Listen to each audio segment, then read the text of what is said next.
This is a Fox News Alert. I'm Brett Baer in Washington. Big news tonight from both ends of Pennsylvania Avenue. Senate Republican leaders have decided to push back their traditional 5-week August vacation in order to try to get something done on health care, nominations, and the budget.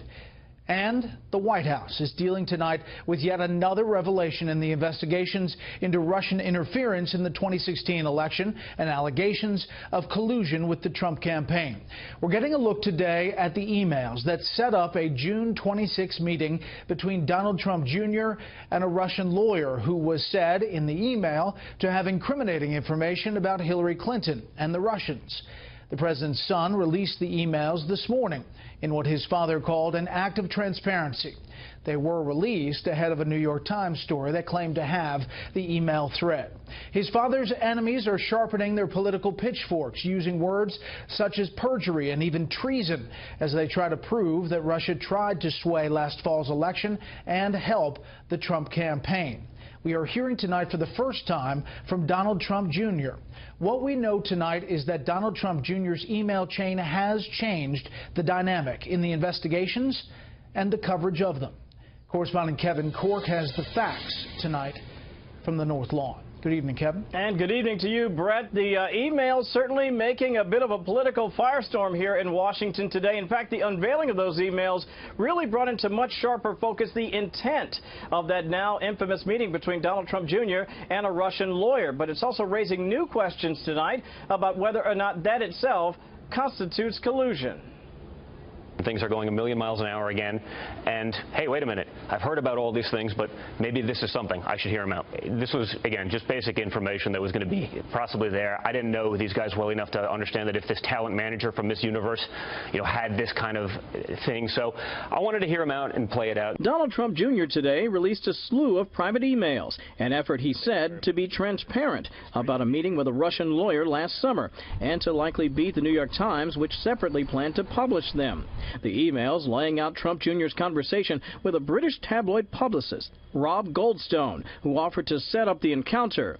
This is obviously very high-level and sensitive information, he wrote, but is part of Russia and its government support for Mr. Trump, adding that it would incriminate Hillary and her dealings with Russia and would be very useful to your father. Trump Jr. responded, "If it's what you say, I love it, especially later in the summer." In his first comments about the controversy, the president today issued a statement, "My son is a high-quality person, and I applaud his transparency."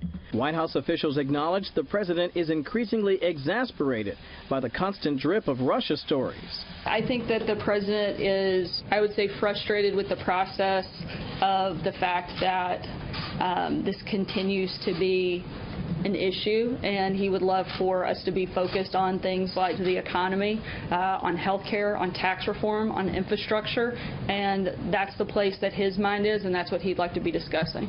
On Capitol Hill, lawmakers suggested the meeting and corroborating emails were far more serious than a mere distraction. This is obviously very significant, deeply disturbing new public information. All of the campaign denials of whether we know this is going on or whether Russians had any involvement, whether the Russians wanted to help his campaign, obviously now have to be viewed in a completely different context.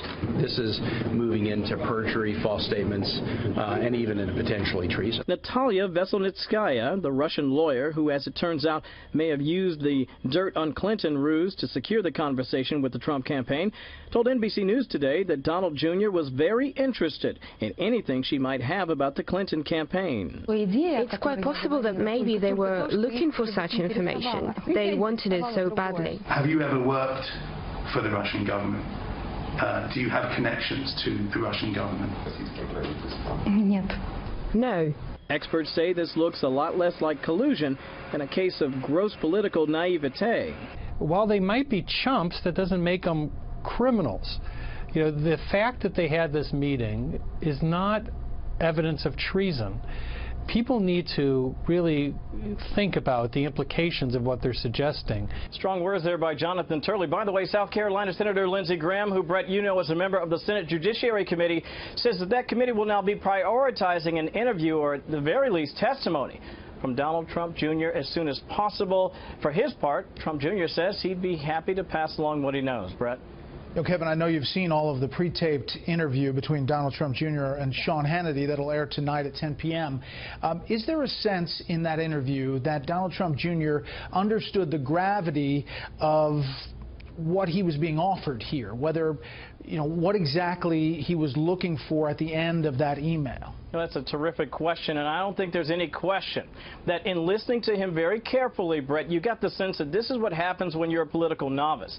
If you have weighty experience in politics, you almost instinctively know immediately not to take that on. Maybe you have a lower-level staffer sniff it out and see if there's valuable information, but to take that on himself in a face-to-face, in particular when you involve senior campaign people like Paul Manafort and Jared Kushner, was an obvious misstep, and that's putting it mildly. I don't think he really understood that, and that is clear in listening to him tonight. Now, you would think Manafort would have, given all of his experience. And one last question about the interview. Was there any follow-up? Did they get anything eventually? He doesn't say that he got anything from that meeting, but was there anything followed up as far as information along those lines after that meeting? Yeah, he actually mentioned that there was a great deal of frustration on the part of that British tabloid publicist that this was really effectively not what they was told originally, Brett, that they would somehow have this information about the Clinton campaign. And so not only did they not get any in that meeting, they didn't get any to follow up afterwards, and that seemed to be a little frustrating for them. But again, it's a lesson learned, one that they're going to have to deal with now, perhaps for quite some time to come. Yeah, Kevin Corke live on the North Lawn. Kevin, thank you.